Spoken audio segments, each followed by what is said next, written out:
그리고 이제 우리 게스트를 맞이할 시간입니다. 그는 몇 주 동안 아무런 입장을 밝히지 않았고 오늘 밤 도널드 트럼프가 새로 입장을 바꿔 큰 반전이 일어난 가운데 우리는 그의 의견을 듣고 싶고 매우 기대하고 있습니다. 이 손님은 레자 팔라비입니다. 안녕하세요. 안녕하세요. 레자 팔라비님, 저희 초대를 수락해 주셔서 정말 감사합니다. 당신은 제가 기억하기로는 이란의 마지막 샤의 장남이시죠. 따라서 당신은 왕위 계승자이십니다. 아마도 그 이유와 당신의 활동 때문일 것입니다. 말씀드려야겠지만 당신은 망명 중인 이란 야권에서 가장 잘 알려진 인물입니다. 그렇다면 오늘 밤 안도감을 느끼고 계신가요? 이것이 제 첫 번째 질문입니다. 미국이 최근 며칠 동안 심지어 어젯밤까지도 예고했던 대규모 폭격을 포기하기로 결정한 것에 대해 선생님께서는 안도하십니까? 아니면 이것이 일종의 포기라고 생각하십니까? 무엇보다도 지난 몇 달간의 경험에서 제가 말씀드리고 싶은 것은 말보다 행동을 판단해야 한다는 점입니다. 또한 말이 행동으로 잘 이어지지 않는 경우도 많았습니다. 한 가지를 말하고 다른 행동을 했습니다. 그리고 저는 결과로만 판단할 수 있습니다. 이란인으로서 우리의 투쟁에서 변하지 않는 것은 이 정권으로부터 자유로워지는 것입니다. 그 순간 결과적으로 개입이 일어났습니다. 지난 1월에 일어난 일, 4만 5천 명이 넘는 사람들이 이 정권에 의해 학살당하고 무방비 상태의 국민이 희생당했습니다. 그래서 그 개입은 적어도 우리에게 어느 정도 균형을 맞추기 시작한 요소였습니다. 즉, 정권의 공격부대는 대부분 괴멸되었습니다. 이것만으로 새로운 봉기가 일어날 수 있을까요? 아니면 여전히 현장에 남아있는 세력들이 국민을 계속 공격하고 있습니까? 우리에게 주어진 도전은 이란인들이 자유를 위해 벌이는 마지막 움직임을 직접 목격할 기회를 갖는 것입니다. 우리는 그 개입이 어느 정도 도움이 되었음을 인정합니다. 그러나 그 개입이 계속되어 정권이 더 이상 국민을 공포에 떨게 하지 못할까요? 현재 논의의 일부가 되고 있는 지역적, 지정학적 문제 외에도 말이죠. 이제 더 자세히 살펴보겠습니다. 하지만 도널드 트럼프가 제기한 발전소나 다리 같은 민간 또는 이중 용도의 인프라를 폭격하자는 이 아이디어가 당신에게는 어느 정도 받아들일 수 있는 것이었나요? 그리고 그가 사용한 표현대로라면, 즉 실제로 그리고 완전히 특히 이란 문명을 말살하자는 것이었습니다. 네, 이 문제에 대해 분명히 말씀드리겠습니다. 그 발언에 대해 논평 안 하시겠어요? 아니요, 저는 정권의 인프라와 억압기구를 겨냥하는 것이 제 생각에는 정당한 행동이자 타격 목표라고 말씀드립니다. 목표요? 정당한 목표입니다. 갑자기 이런 질문이 듭니다. 우리는 어디까지 선을 그어야 할까요? 민족주의 관점에서 무엇이 용인될 수 있을까요? 어떤 이란 애국자도 자기 나라의 기반 시설이 파괴되는 것을 보고 싶어 하지 않을 겁니다. 정말로 그럴 필요가 있을까요? 사실 우리는 실제로 무엇에 맞서고 있는 걸까요? 문제의 본질을 이해합시다. 우리는 잔인한 정권에 맞서고 있습니다. 그들의 DNA에는 테러, 협박, 인질극, 무고한 사람들의 학살이 존재하며 생명보다 순교를 찬양합니다. 우리 이란인들은 인간성, 존엄성, 자유, 인권이라는 같은 가치를 가지고 이 정권과 완전히 반대편에 서 있습니다. 따라서 미국 대통령의 말을 빌리자면 정권 교체가 있었다는 사실을 생각해 볼 때 정권 교체라고 해도 결국 같은 사람들이고 어쩌면 약해졌을지 모르지만 여전히 의회와 사법부를 이끄는 사람들은 똑같은 사람들입니다. 이제 카메네이의 아들이 그를 대신하고 있습니다. 사실 우리에게 이것은 정권 교체가 아닙니다. 그리고 두 번째로 이란 남성과 여성들에게 있어서 이 정권이 남아있는 한 어떤 해결책도 유효하거나 신뢰할 수 없고 정당하지 않다고 말하고 싶습니다. 우리에게는 분명한 단절이 필요합니다. 왜 그럴까요? 왜냐하면 이 정권과는 달리 자유로운 이란만이 우리 자신뿐만 아니라 전 세계의 안정, 평화, 그리고 이웃 국가들과의 관계라는 요소를 제공할 수 있기 때문입니다. 이 정권의 대리 세력을 통한 모험, 예를 들어 레바논의 헤즈볼라, 이 지역의 하마스 같은 것들 대신에 말이죠. 결국 이 모든 것은 이 정권의 본질을 보여줍니다. 우리가 이 정권을 신뢰할 수 있을까요? 이것이 가장 큰 문제입니다. 과연 외교가 해결책이 될 수 있을까요?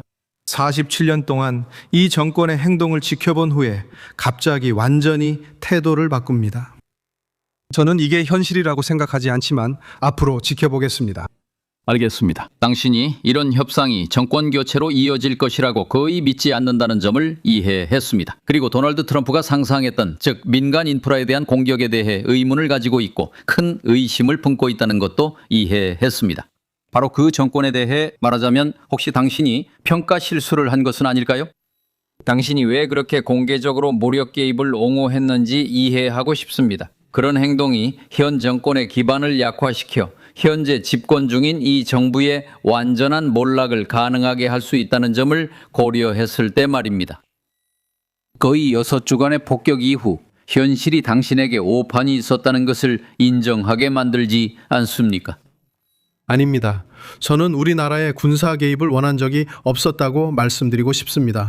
하지만 이 정권이 우리나라를 이 분쟁에서 이스라엘과 미국의 공격을 받아야 하는 지경까지 이끈 책임이 있다는 사실을 잊어서는 안 됩니다. 여러분이 그런 개입을 원했습니다. 왜냐하면 이해하세요. 이것은 이란의 관점에서 말씀드리는 겁니다. 미국이나 이스라엘 혹은 그 지역의 관점이 아닙니다. 이란의 관점에서 말씀드리는 겁니다. 여러분은 포로 상태에 있습니다. 여러분은 매일 학살당하고 살해되고 처형당하고 있으며 그 정권이 여러분을 인질로 삼았습니다. 우리는 정말로 자유로워질 필요가 있습니다. 하지만 외부의 도움이 없이 거리로 나섰다가 학살당한 국민을 우리가 해방시킬 수 있을까요? 이것은 바람과 같습니다. 제2차 세계대전 당시 역사를 바꾼 상륙작전과도 같죠. 프랑스가 마침내 해방될 수 있도록 도운 개입이 있었습니다. 하지만 현실이 바로 그 점을 반박하지 않나요? 왜냐하면 그 정권은 심각하게 타격을 입고 약화되었기 때문입니다.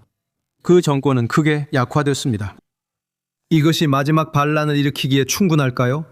항상 그런 것은 아니지만 우리는 훨씬 더 가까워졌습니다. 그 정권은 존재한 이래로 이렇게 약해진 적이 한 번도 없었습니다. 반면에 그들은 항상 시간을 벌고 일을 미루고 살아남으려는 정책을 추구해 왔습니다. 이스라엘이나 미국 행정부가 그들의 특유의 힘을 다시 강화하기 위해서입니다. 당신은 그렇게 생각합니까? 오늘 이 정권이 현재 전복될 가능성이 더 높다고 생각하십니까? 동시에 전쟁이 시작되기 전보다 오늘날 더 많은 카드를 쥐고 있다고 상상할 수도 있지 않을까요? 주로 전략적으로 중요한 호르무즈 해협을 봉쇄할 수 있는 힘을 가지고 있기 때문입니다. 하지만 다시 한번 제가 지난 몇 달 동안 느꼈던 방향 전환을 인식한다면 동시에 특히 유럽에서는 지금까지 이 노선을 따랐던 정부들이 있습니다. 분위기를 진정시키기 위해, 즉 행동 변화를 유도하고자 혁명 수비대를 테러 조직 명단에 포함시키는데 결정적인 입장을 취하지 않았습니다. 무슨 일이 있었던 걸까요? 그가 인지를 붙잡고 있었기 때문이든 아니면 그 때문이든 말입니다. 예를 들어 독일 총리가 이렇게 말할 때 이 정권은 이 학살 이후로 정당성을 잃었습니다. 이것은 그 정권이 결국 우리가 아직 여기 있고 이 모든 학살 이후에도 여전히 버티고 있다는 것을 보여줄 수 있도록 도왔습니다. 결국에는 도덕적인 요소가 작용하게 됩니다. 저는 그렇게 말할 수 있다고 생각합니다. 왜냐하면 오늘날 우리가 일을 끝내려면 이 정권이 무너질 때까지 계속해야 하기 때문입니다. 더 많은 공격이 주민들을 겨냥한 억압수단에 가해지고 있습니다. 곧 여러분은 이란인들이 행동할 때를 선택할 것임을 알게 될 것입니다. 우리의 순간이 다가오고 있습니다. 말씀을 끊어 죄송합니다. 6주가 더 있으면 이전에 효과 없던 것이 효과 있을까요? 맞아요. 이건 다시 한번 지원이 있는지에 달려 있습니다. 한 가지 상황을 상상해 봅시다. 이 나라들은 우리는 일부만 하며 나머지는 이란인들이 해야 한다고 했습니다. 모두가 이 질문을 합니다. 기자든 국회의원이든 모두가 이렇게 묻습니다. 이란 국민들은 언제 일어설 것인가요? 일어설 거라고 말하는 건 아닙니다. 다만 때가 맞아야 합니다. 사실 그들은 이미 시도했지만 그 봉기의 결과는 어땠나요? 완전한 학살이었죠. 이 순간 인명피해를 줄일 수 있게 해주는 요소는 무엇일까요? 결국 이것은 학살의 문제입니다. 국민이 매일 거리에서 요원들에게 총살당하는 것을 요구할 수는 없습니다.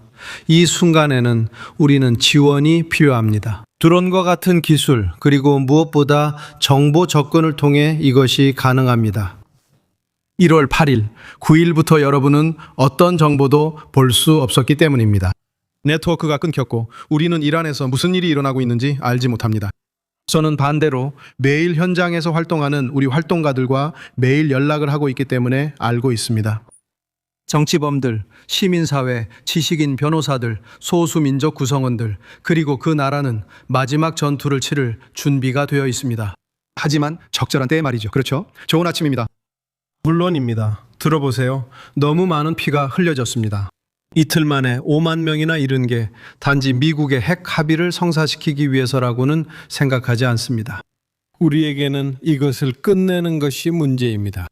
우리는 자유세계가 우리뿐만 아니라 우리 지역 이웃들 그리고 전 세계를 위해서도 이 정권이 더 이상 권력을 잡고 있지 않아야만 유일한 해결책이 된다는 것을 이해해 주길 바랍니다. 그러면 우리가 제대로 이해했다면 계속해서 표적 폭격을 이어간다는 말씀이시군요. 민간 인프라를 건드리지 않고 표적만 공격하는 것입니다. 그럴 필요가 없으니까요. 그게 논리입니다. 그리고 바로 여기서 모두를 공격하는 논리에 문제가 생깁니다. 국가들은 그 정권을 공격할 권리가 없나요? 그래서 이란인들이 개입을 요청한 겁니다. 목표는 국가가 아니라 바로 그 정권입니다. 분명히 합시다. 정권을 공격하는 것은 국가를 공격하는 것이 아닙니다. 바로 여기서 차이를 알 수 있습니다. 마지막 질문입니다. 질문을 다르게 표현하는 방법이죠. 그 다음에는 여러분 각자에게 질문할 기회를 드리겠습니다. 5주 반 동안의 폭격을 고려할 때 지금이 덜 급진적인 것으로 여겨지는 정권의 인물이나 전직 인물들에게 손을 내밀 때가 아니겠습니까? 그들이 그 체제에 참여한 것을 인정합니다. 하지만 예를 들어 자바드 자리프는 오랫동안 서방과 이 핵 문제에 대해 협상해왔죠. 또 최근에 서방과의 새로운 논의를 위해 손을 내밀자고 호소했던 전 대통령 로하니도 있습니다. 만약 전면전을 계속한다면 정권이 완전히 몰락할 것이라고 말했습니다. 이런 내부 해결책이 정말 실현 불가능할까요? 하지만 그들도 학살에 가담했습니다. 이게 시작이 아니에요. 카타미 시절 가장 온건한 인물로 여겨졌던 카타미 때의 첫 번째 학생운동이 있었죠. 온건파와 대화해야 하고 더 신뢰할 수 있는 인물들과 함께해야 한다고 했습니다. 소련 시절에도 안드로포프가 예를 들어 체르넨코보다 훨씬 더 온건하다고도 했죠. 고르바초프는 소련의 최종 붕괴를 허용했습니다. 아니요. 하지만 제가 말하고 싶은 것은 체제 내에 다른 것들보다 덜 나쁜 요소들이 있다고 생각하게 만드는 것이 그 체제의 본질을 바꾸지는 않는다는 겁니다. 이 체제는 처음부터 여성, 종교적 소수자 등에게 적대적인 요소를 가져왔고 결국 강요된 이데올로기의 시작이었습니다. 게다가 그 이데올로기를 국가를 희생하며 수출하려 했죠. 처음엔 국가가 인질이나 다름없었습니다. 그렇지 않나요? 이란이 아니라 그 체제입니다. 그리고 이 사람들이 이란인들 앞에서 그 체제를 대표했습니다. 학생들은 카타미 대통령의 공약이 왜 지켜지지 않았는지 질문했을 때 캠퍼스 창문 밖으로 내던져졌습니다. 그것이 시작이었습니다.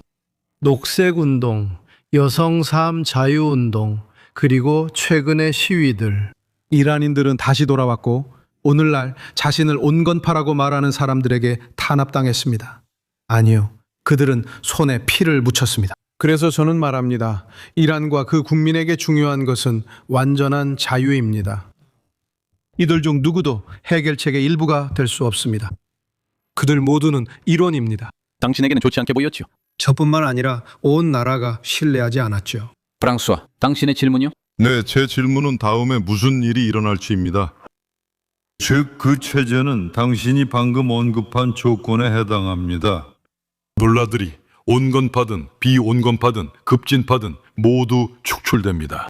몰라 이후에 과도 정권이 수립되고 그 경우 당신이 필요하다면 어떤 역할을 맡게 될 수도 있습니다.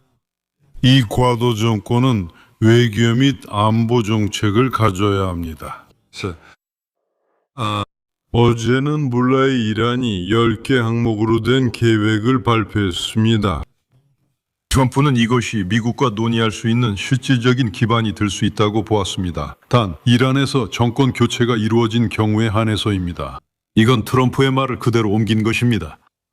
이 10개 조항의 계획이 당신에게 받아들여질 수 있습니까? 호르무즈 해협, 걸프 지역의 안보 체제, 미국 없이 외교 정책의 기반으로 삼는 것 등 말입니다. 아니면 제재 해제와 자산 동결 해제 등 10개 조항 전체를 거부하십니까? 이에 대한 당신의 반응은 어떻습니까? 우선 이란에서의 세속적 민주주의와 우리의 정책 기반, 즉 대내외 정책 모두는 앞으로 들어설 정부들이 채택할 정책에 달려 있습니다. 하지만 전반적으로 우리나라의 국익이란 무엇입니까? 무엇보다도 이웃 국가들과 우호적인 관계를 유지하고 지역을 안정시키는 것이 가장 중요합니다. 이것 없이는 우리는 진정으로 발전의 길을 다시 걷거나 국민의 복지를 보장하거나 경제적 기회를 창출하거나 우리나라를 재건할 기회를 가질 수 없습니다. 이번에는 군사적이고 파시스트이며 동시에 부패하고 마피아적인 독재가 수년 동안 모든 것을 결정하도록 내버려 두는 대신에 말입니다. 저는 혁명 수비대가 서방에 대해 더 나은 외교적 의지를 보여줄 것이라고 믿지 않습니다. 그들은 항상 그 서방을 위협해 왔으니까요. 이 정권의 근거가 된 이유는 이슬람, 마르크스주의 이데올로기였다는 점을 잊지 마십시오. 이 이데올로기가 이 정권을 집권하게 했고 본질적으로 반서방적이고 반제국주의적입니다. 그리고 시장 경제에도 반대합니다. 항상 극도로 마피아적인 체제였고 다시 한번 협박을 통해 유지되고 있습니다. 진정한 표현의 자유가 있고 무엇보다도 국가의 복지를 생각하는 정부가 있을 때입니다.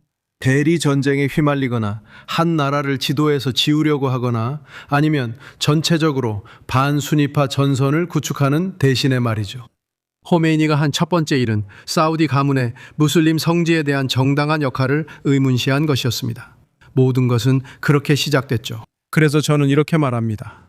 이란의 외교 정책은 무엇보다도 우리나라의 진정한 국익에 기반해야 하지만 그 목적은 협력과 자유세계와의 건전한 관계 유지를 최우선으로 해야 한다고요.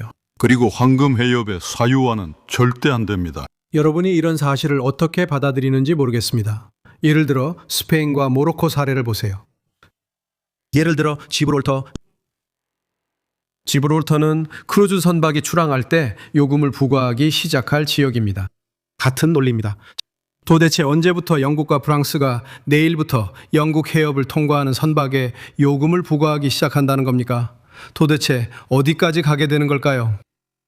그 말도 안 되는 주장 말입니다. 사실 그건 그냥 협박일 뿐입니다. 정아, 이런 상황에서도 품위를 지켜주셔서 축하드리고 감사드립니다. 문제는 이겁니다. 국제사회에서 전하의 가장 강력한 동맹국은 누구이며 최근 며칠간 그들과의 관계는 어떠했습니까? 특히 트럼프 정부와의 관계는 어떠했습니까? 아시다시피 우군은 어디서든 찾을 수 있습니다. 우리는 카라카스에서도 키예프에서도 예루살렘에서도 리야드에서도 전 세계 어디에서든 우군을 찾을 수 있습니다. 왜 제가 이런 말을 하고 있을까요? 왜냐하면 사실 이 정권이 불안정화, 적대 행위, 테러리즘에 관여하는 모습을 보면 그 영향력이 우리 지역을 훨씬 넘어 서반구까지 퍼지고 있기 때문입니다. 그래서 우리는 같은 입장을 공유하게 되는 것입니다. 무엇에 영향을 미치나요? 오늘날 영향을 미치고 있습니다. 우크라이나와 우리는 이란인과 우크라이나인 모두 같은 적을 두고 있습니다. 따라서 결과적으로 우리는 공통의 이익을 가지고 있습니다. 그리고 트럼프 행정부는요? 행정부라 알다시피 저는 결국 7명의 미국 대통령을 겪으며 살아남았습니다. 제가 처음 만난 대통령은 12, 13살 때 닉슨 대통령이었습니다. 그러니까 닉슨 대통령부터 트럼프 대통령까지 저는 정말 많은 대통령을 봐왔습니다. 그들은 오고 가지만 변하지 않는 것이 있습니다. 우리는 수천 년을 이어온 이란 문명에 대해 이야기하고 있었습니다. 우리 미래를 결정하는 건 행정부가 아니라는 점을 이해하세요. 저는 현재 요소들에 얽매이지 않습니다. 트럼프가 최고는 아닙니다. 아니요. 하지만 트럼프는 자신의 충성스러운 지지층을 만족시켜야 하기 때문에 이런 식으로 말합니다.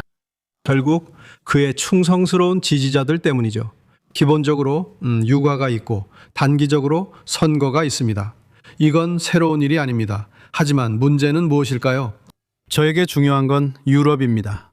미국은 이 지역에서 빠져나가자 우리에게는 석유가 있으니 더 이상 필요 없다고 말할 수 있기 때문이죠. 하지만 여러분은 여전히 같은 문제를 안고 있습니다. 그래서 결국 이것은 같은 체제의 연속입니다.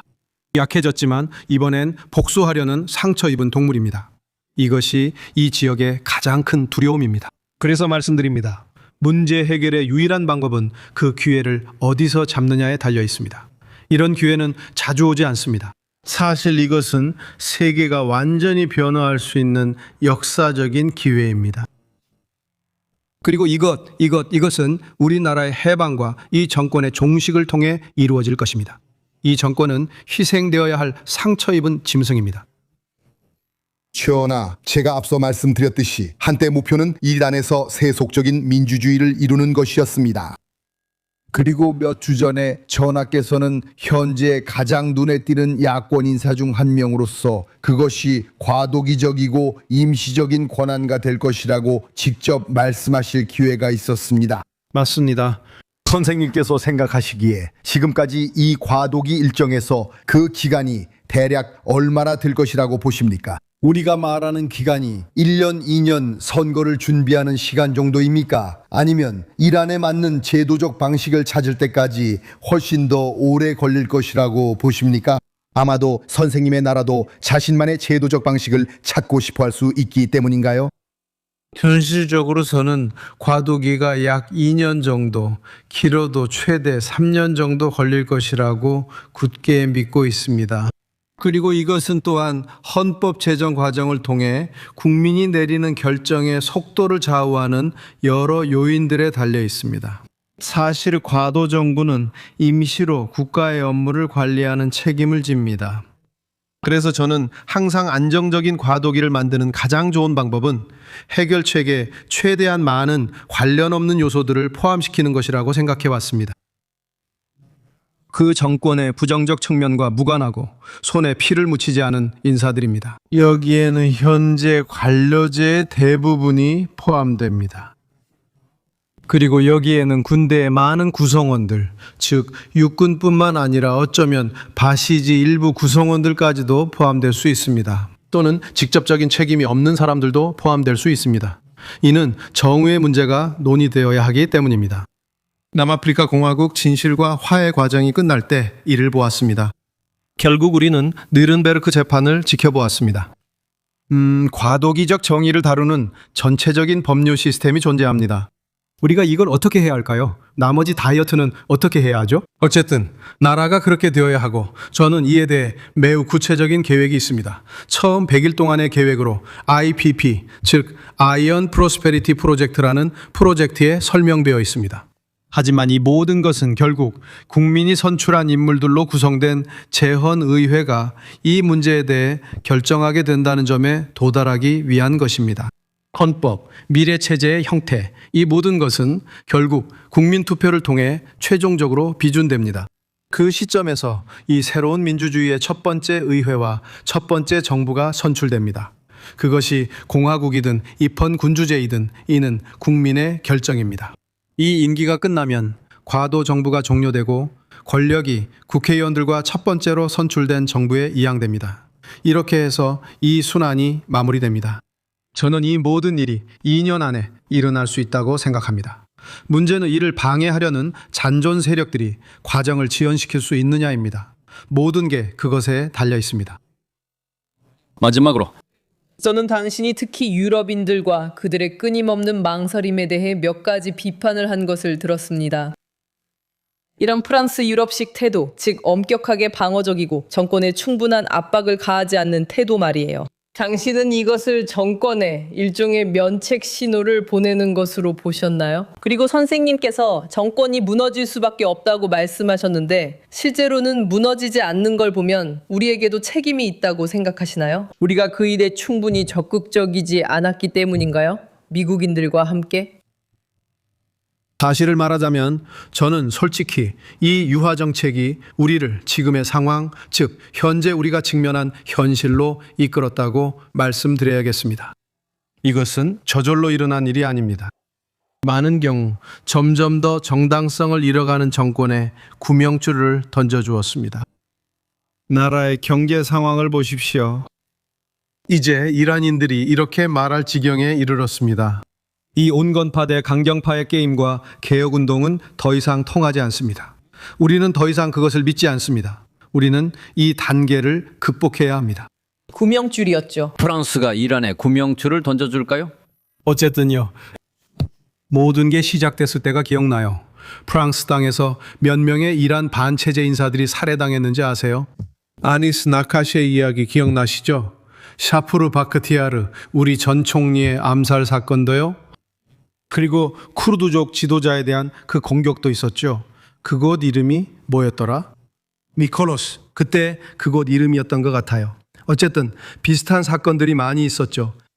유럽 정부들이 이란과 일종의 상업주의적인 접근을 하려고 했던 시절이었죠.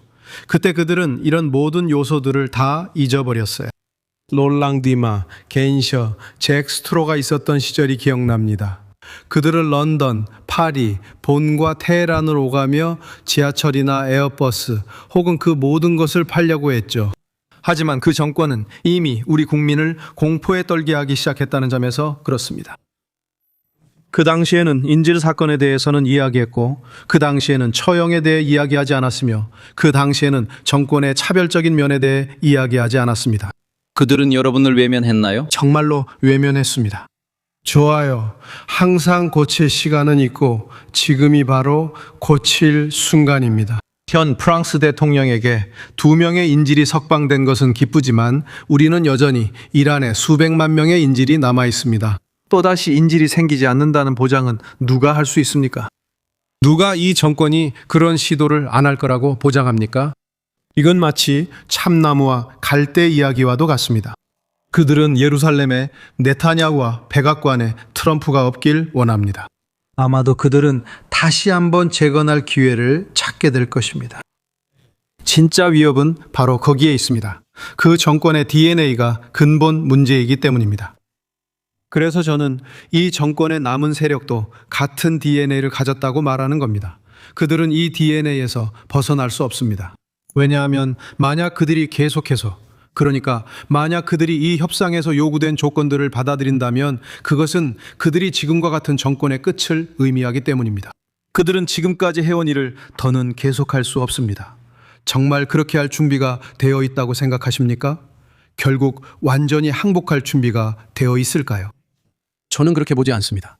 솔직히 말해서 저는 그렇게 보지 않습니다. 제 생각에는 이것은 시간을 벌기 위한 시도라고 생각합니다. 그리고 어쩌면 반대편인 미국인들도 약간의 시간을 벌려고 하는 것일 수도 있습니다. 저는 그런 식으로 신호를 읽지 않습니다. 다시 말하지만 이것이 끝은 아닙니다.